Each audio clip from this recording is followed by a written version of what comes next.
खाकी ने निभाया मानवता का धर्म। कोतवाल देवेंद्र शर्मा ने पत्नी संग किया रक्तदान। खाकी ने बढ़ाया मान। अपना घर शिविर में जुटी 105 यूनिट जिंदगी। विशेष रिपोर्ट बाड़ी न्यूज। अपना घर आश्रम के स्थापना दिवस के अवसर पर अपना घर सेवा समिति बाड़ी द्वारा आयोजित विशाल रक्तदान शिविर में मानवता, सेवा और सामाजिक सरोकारों का प्रेरणादायी दृश्य देखने को मिला। शिविर में कुल 105 यूनिट रक्त संग्रहित किया गया। इस अवसर पर बाड़ी कोतवाल देवेंद्र शर्मा ने अपनी धर्मपत्नी के साथ रक्तदान कर युवाओं को समाज सेवा और मानव जीवन बचाने की दिशा में प्रेरित किया। बच्चियों की सुरक्षा, शराब, जुआ और सट्टा जैसी गतिविधियों पर लगाया अंकुश, सामाजिक सरोकारों में अव्वल। कोतवाल देवेंद्र शर्मा ने रक्तदान के बाद कहा कि रक्तदान केवल एक दान नहीं बल्कि जीवनदान है। समय समय पर स्वस्थ व्यक्ति को रक्तदान अवश्य करना चाहिए, क्योंकि एक यूनिट रक्त किसी जरूरतमंद को नया जीवन देने का माध्यम बन सकता है। उन्होंने कहा कि मानवीय संवेदनाओं की रक्षा और समाज में विश्वास कायम करने में खाकी की भूमिका अत्यंत महत्वपूर्ण होती है। आपको बता दें कि बाड़ी में कोतवाल पद संभालने के बाद देवेंद्र शर्मा ने अपराध नियंत्रण के साथ साथ सामाजिक सरोकारों में भी अपनी अलग पहचान बनाई है। महिलाओं एवं बच्चियों की सुरक्षा, शराब, जुआ और सट्टा जैसी गतिविधियों पर अंकुश लगाने के साथ साथ सामुदायिक पुलिसिंग के माध्यम से समाज में सकारात्मक संदेश देने का कार्य निरंतर किया जा रहा है। ऑपरेशन गरिमा सहित विभिन्न अभियानों में बाड़ी कोतवाली ने भरतपुर संभाग में प्रथम स्थान प्राप्त कर उल्लेखनीय उपलब्धि दर्ज की है। इतना ही नहीं, भीषण गर्मी के दौरान बेजुबान पक्षियों के लिए परिंदे लगाना, रात्रि में पैदल गश्त कर लोगों में सुरक्षा का भाव जागृत करना और सामाजिक कार्यक्रमों में सहभागिता जैसी पहले भी खाकी की संवेदनशील छवि को मजबूत कर रही है। शिविर में उपस्थित युवाओं ने भी रक्तदान कर समाजहित में योगदान दिया। रक्तदान है महादान। अपना घर के संरक्षक एवं शिविर के सह संयोजक विष्णु महेरे ने कहा कि रक्तदान सबसे बड़ा महादान है। प्रत्येक व्यक्ति को समय समय पर रक्तदान करते रहना चाहिए, क्योंकि इससे किसी जरूरतमंद व्यक्ति की जान बचाई जा सकती है। रक्त की हर बूंद किसी के जीवन की उम्मीद बनती है। स्वस्थ व्यक्ति को नियमित रूप से रक्तदान करना चाहिए, क्योंकि इससे बड़ा मानव सेवा का कार्य कोई नहीं। वृत्त अधिकारी ने बनाई सकल में अलग पहचान। वृत्त अधिकारी महेंद्र सिंह मीणा ने कहा कि खाकी केवल कानून व्यवस्था तक सीमित नहीं है, बल्कि मानवीय संवेदनाओं की रक्षा और समाज में विश्वास कायम करना भी हमारी जिम्मेदारी है। समाज के युवाओं को आगे आकर रक्तदान जैसे अभियानों से जुड़ना चाहिए, ताकि जरूरत के समय किसी भी व्यक्ति को रक्त के लिए परेशान न होना पड़े। समय समय पर करना चाहिए रक्तदान। रक्तदान शिविर के संयोजक रामनिवास अग्रवंश ने अपील करते हुए कहा कि रक्तदान जीवनदान है। यह ऐसा दान है जो सीधे किसी व्यक्ति को नया जीवन देने का काम करता है, इसलिए सभी को समय समय पर रक्तदान अवश्य करना चाहिए। आज अपनागर आश्रम के स्थापना दिवस के अवसर पर अपनागर सेवा समिति बाड़ी द्वारा एक विशाल सर्व समाज रक्तदान शिविर का आयोजन हुआ, जिसमें रक्तदान वीरों ने 105 यूनिट का रक्तदान संग्रहित किया। इसमें विशेष बात यह रही कि बाड़ी कोतवाल श्री देवेंद्र जी एवं उनकी धर्मपत्नी ने भी रक्तदान किया। सभी रक्तदाताओं में बहुत बड़ा जोश था। यह रक्त उन एक्सीडेंटल या बीमारी से ग्रसित लोगों के लिए काम में आएगा जिनका कोई नहीं है, और रक्तदान महादान है। धन्यवाद। अपनागर आश्रम भरतपुर का 26वां स्थापना दिवस है।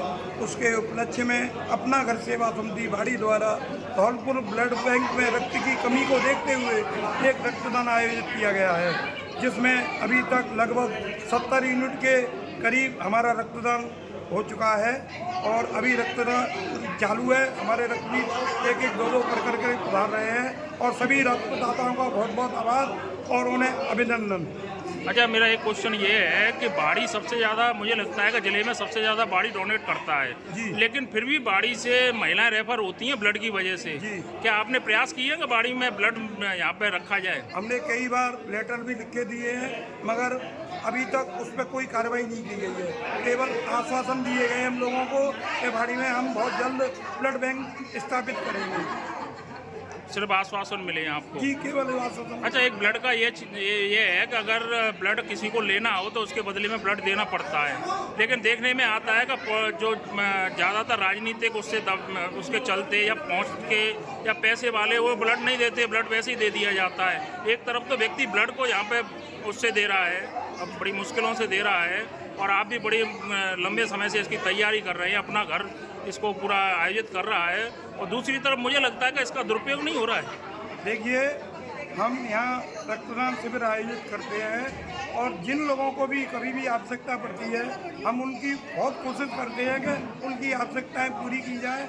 बाकी धौलपुर ब्लड बैंक में क्या हो रहा है इसकी हमको जानकारी कम रहती है। नहीं, इसको आपको जानकारी करनी चाहिए कि नहीं करनी चाहिए? दायित्व तो बनता है इस चीज़ का। हमने कई बार जानकारी करने की कोशिश की है और हमने फ़ोन करके भी वहाँ कई बार तो हमको भी टाल दिया जाता है कि भैया उनसे फ़ोन कराओ। कहीं ना कहीं पीएमओ इस चीज़ को लेकर उनकी ये दुरुपयोग कर रहे हैं ना अपने पद का। जी बिल्कुल, ये उस चीज़ का लाभ भी उठा रहे हैं और जो भी संस्था ब्लड बैंक के माध्यम से रक्तदान शिविर लगाती हैं उनकी कोई सुनवाई नहीं होती है धौलपुर ब्लड बैंक। ठीक है।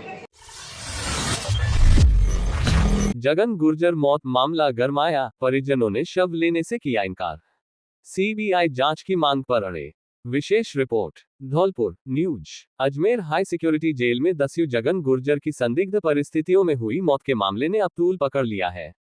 घटना के बाद गुर्जर समाज और परिजनों में गहरा आक्रोश देखने को मिल रहा है।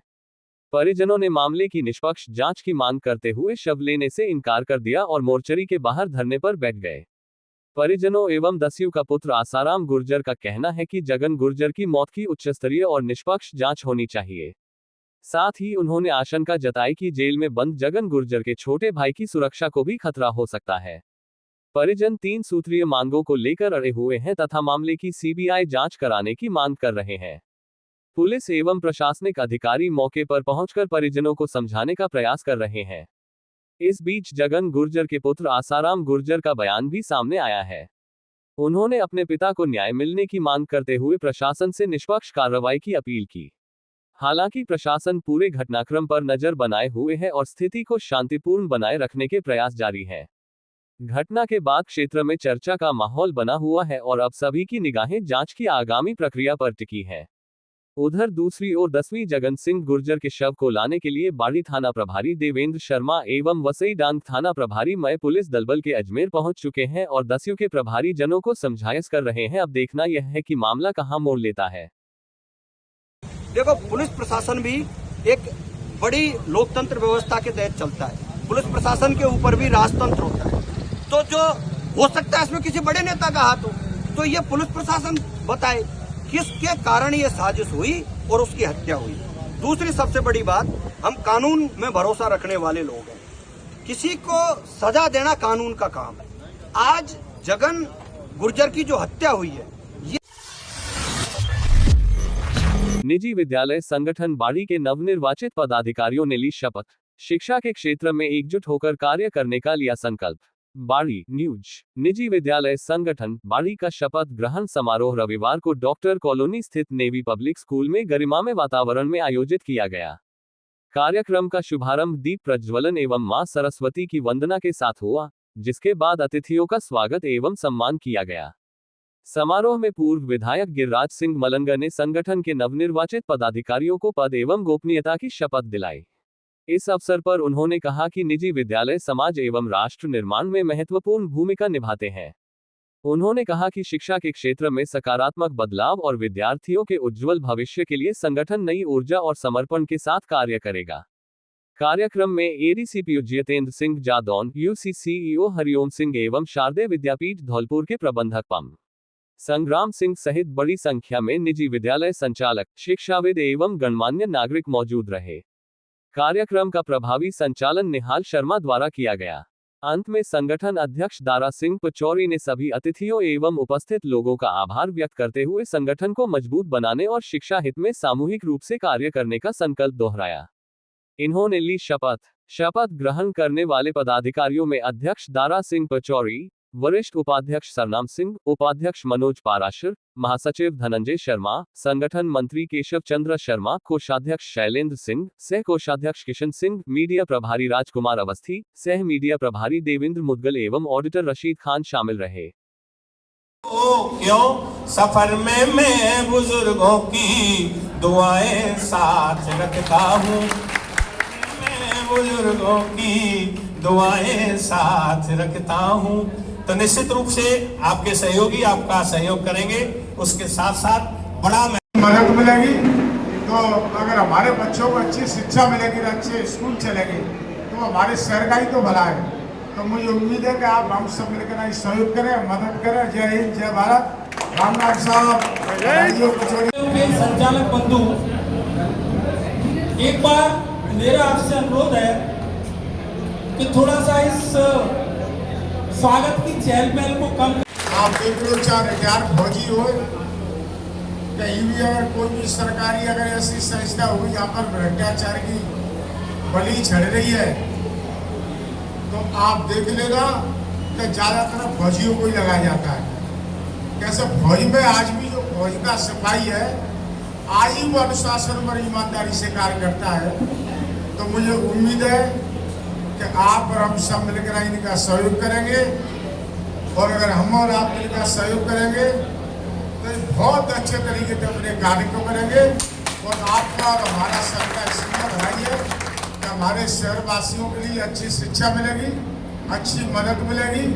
तो अगर हमारे बच्चों को अच्छी शिक्षा मिलेगी, अच्छे स्कूल चलेंगे, तो हमारे शहर का ही तो भला है। तो मुझे उम्मीद है कि आप हम सब मिलकर सहयोग करें, मदद करें। जय हिंद, जय भारत। रामनाथ साहब। इसके अतिरिक्त तो हमारे बीच बैठे हुए राघव जी, जो पूर्व में शहरों में सीबीओ रहे थे, आजकल प्रिंसिपल हैं, और हमारे जो आप कह रहे थे अभी जो हिंदू संगठन है उनके अध्यक्ष सम्मानित वैद्य जी, उपस्थित समस्त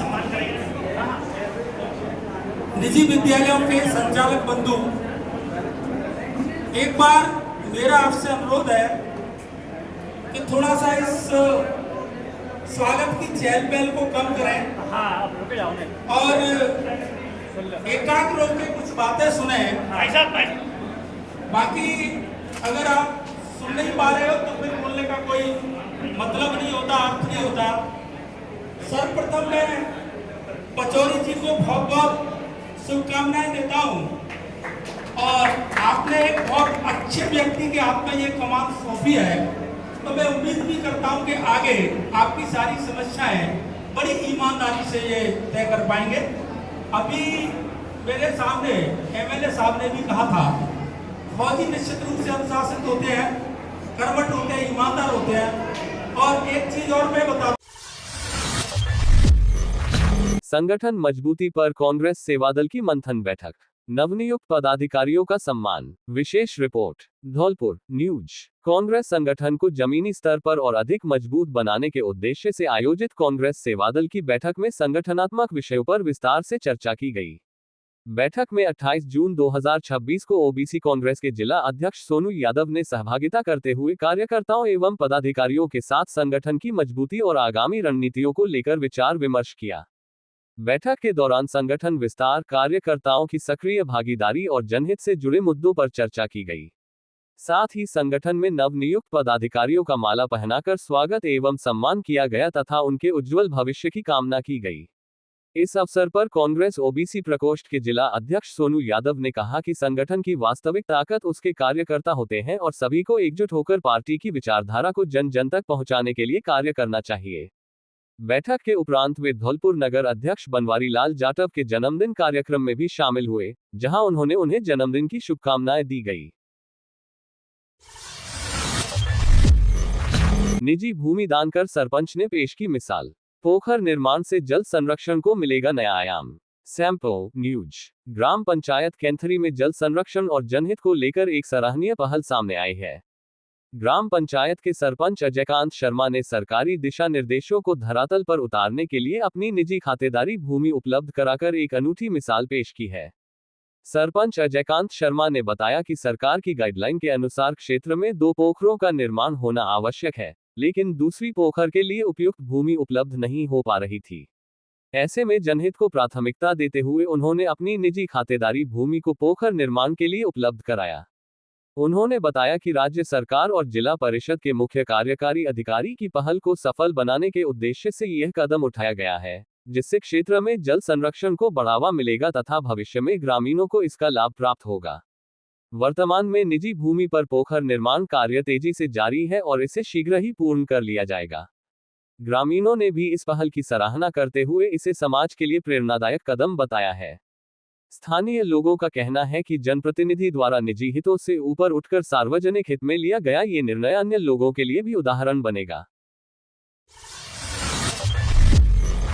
आदिवासी कांग्रेस कार्यकर्ता सम्मेलन में उमड़ा जनसैलाब, संगठन मजबूती और अधिकारों की लड़ाई का लिया संकल्प।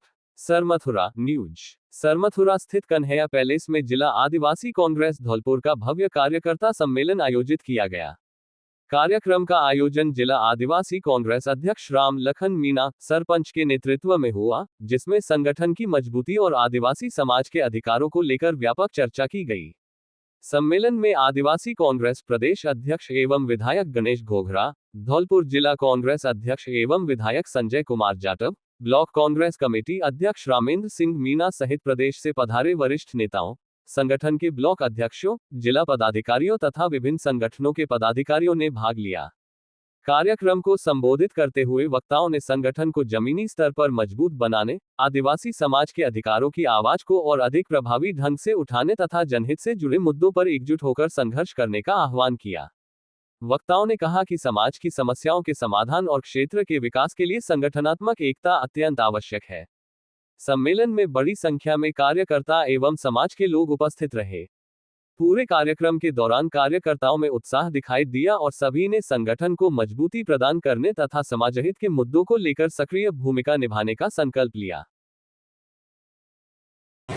इस मंच से भी, मेरे से भी और हम सब आपसे भी, और आज हम जिनको सुनने के लिए बेताब हैं वो हमारे प्रदेश अध्यक्ष लखन मीणा जी, रघुवीर मीणा जी, माननीय हमारे लाखन खेवड़ा जी, जोरदार तालियों से बजाएं, जोरदार तालियां करें। रीतू मीणा जी, पूरी बात रखी आपकी, लेकिन आज देश को बचाना है तो कांग्रेस को लाना पड़ेगा। आज आदिवासी को बचाना है तो कांग्रेस को लाना पड़ेगा। आज दलित को बचाना है, शोषित को बचाना है और हर वर्ग के गरीब को बचाना है तो इस देश में कांग्रेस को लाना पड़ेगा। नहीं तो रंगा बिल्ला ने इस देश को पूरा बेच दिया। हम लोगों को खाट पे बैठने का अधिकार नहीं था, शिक्षा का अधिकार नहीं था, कुर्सी पे बैठने का अधिकार नहीं था। यह अधिकार किसने दिया? कांग्रेस ने दिया। गांव गांव स्कूलें किसने खोली? कांग्रेस ने खोली। बड़े बड़े वाहन किसने बनाए? कांग्रेस ने बनाए।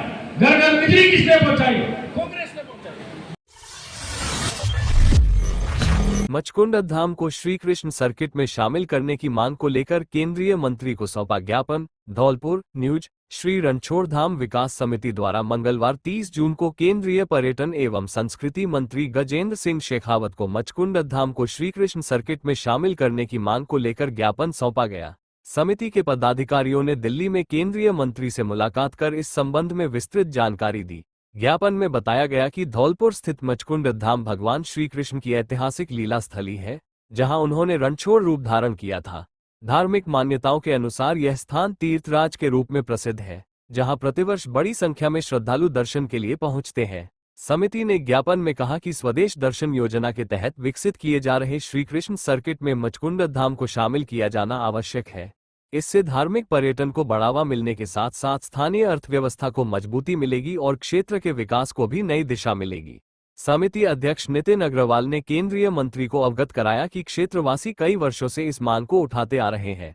इस मुद्दे को स्थानीय जनप्रतिनिधियों और विभिन्न सामाजिक संगठनों का भी समर्थन मिलता रहा है। उन्होंने केंद्रीय मंत्री के साथ हुई मुलाकात को सकारात्मक बताया। समिति के अनुसार केंद्रीय मंत्री गजेंद्र सिंह शेखावत ने ज्ञापन प्राप्त कर प्रस्ताव पर गंभीरता से विचार करने और संबंधित विभागों से चर्चा करने का आश्वासन दिया है। गौरतलब है कि पिछले लगभग 9 वर्षों से विभिन्न सामाजिक संगठनों के अलावा सांसद मनोज राजौरिया द्वारा संसद में तथा क्षेत्रीय विधायकों द्वारा विधानसभा में भी यह मांग उठाई जाती रही है। इस अवसर पर समिति अध्यक्ष नितिन अग्रवाल के साथ समाजसेवी विक्रम सिंह, वरिष्ठ उपाध्यक्ष विनोद रावत, महामंत्री हरिबाबू, कोषाध्यक्ष पवन जैन एवं कार्यकारिणी सदस्य मनोज अग्रवाल उपस्थित रहे। शहर में पुलिस का सघन जांच अभियान, नाकाबंदी कर 20 दुपहिया वाहनों के काटे चालान। बाड़ी न्यूज। शहर में कानून व्यवस्था को मजबूत बनाए रखने और यातायात नियमों की पालना सुनिश्चित करने के उद्देश्य से कोतवाली थाना पुलिस ने रविवार रात विशेष सघन जांच अभियान चलाया। जिला पुलिस अधीक्षक विकास सांगवान के निर्देश पर शहर के प्रमुख चौराहों, सर्किलों एवं विभिन्न मुख्य मार्गों पर नाकाबंदी कर वाहनों की गहन जांच की गई। अभियान के दौरान पुलिस टीमों ने चौपहिया वाहनों की आकस्मिक जांच करते हुए संदिग्ध गतिविधियों पर नजर रखी। वहीं यातायात नियमों का उल्लंघन करने वाले दुपहिया वाहन चालकों के खिलाफ भी कार्रवाई की गई। नियमों की अनदेखी करने पर 20 दुपहिया वाहनों के चालान काटे गए।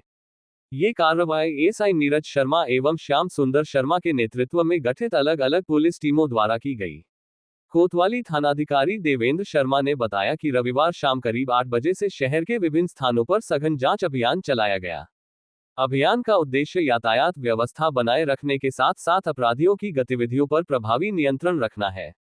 उन्होंने बताया कि जिला पुलिस अधीक्षक विकास सांगवान के निर्देशानुसार शहर से जुड़े एनएच, स्टेट हाईवे एवं अन्य प्रमुख मार्गों पर भी समय समय पर आकस्मिक जांच अभियान चलाया जा रहा है, ताकि संदिग्ध गतिविधियों पर नजर रखी जा सके और अपराधों पर प्रभावी अंकुश लगाया जा सके।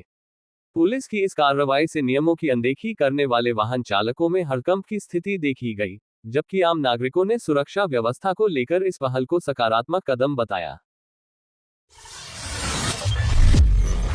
साप्ताहिक समीक्षा बैठक आयोजित। बिजली, पानी एवं मौसमी बीमारियों सहित अन्य बिंदुओं पर चर्चा कर अधिकारियों को दिए निर्देश। धौलपुर 29 जून। फ्लैगशिप योजनाओं, बजट घोषणाओं, विद्युत एवं पेयजल आपूर्ति तथा मौसमी बीमारियों की रोकथाम को लेकर साप्ताहिक समीक्षा बैठक का आयोजन सोमवार को कलेक्ट्रेट सभागार में अतिरिक्त जिला कलेक्टर हरिराम मीणा की अध्यक्षता में किया गया। उन्होंने विद्युत विभाग को निर्देश देते हुए कहा कि आगामी बरसात के मौसम को देखते हुए विद्युत की निर्बाध आपूर्ति सुनिश्चित की जाए, जिससे आमजन को किसी प्रकार की परेशानी का सामना नहीं करना पड़े। उन्होंने कहा कि विद्युत के अवैध कनेक्शनों के विरुद्ध कार्यवाही किया जाना सुनिश्चित करें। बरसात के दौरान प्रभावित क्षेत्रों में विद्युत आपूर्ति शीघ्र बहाल करने, झूलते हुए तारों को कसने तथा विद्युत लाइनों के आसपास स्थित टेढ़े मेढ़े पेड़ों की पहचान कर नियमानुसार हटाने के निर्देश दिए।